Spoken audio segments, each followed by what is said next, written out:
What looks like a simple process is actually far more in-depth. It's called TMS, or transcranial magnetic stimulation. We hold a TMS coil, which is about the size of a hand, and it really just has copper wires in the shape of an 8, and you can hold this coil over somebody's brain and stimulate it electrically. When you send electricity around those copper wires, it creates a magnetic field, and when that magnetic field fluctuates right next to your head, it'll actually induce an electric current. It's used to help stimulate the brain and assist in treating things like depression and obsessive compulsive disorder.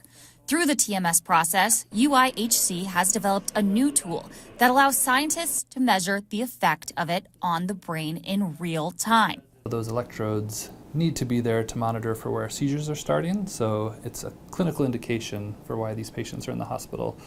But we're using that situation to really understand how TMS is affecting their brain in real time with recording devices that are inside the surface of the brain. Additionally, this new tool allows more technicians to be hands-on in the research process. In this setting like this in the clinic, where we can do translational research, where we can have essentially take part in the research, and when we learn new things that can improve the treatments for the patients, we can pretty well immediately roll those out and employ those in the clinic. And the long-term goal is to have this sort of protocol spread to other medical centers. The long-term vision is to use this model to better understand how TMS affects the brain, and then use that information to improve upon the therapies that exist and develop new therapies as well. In Iowa City, Libby Randall, KCRG TV 9 News.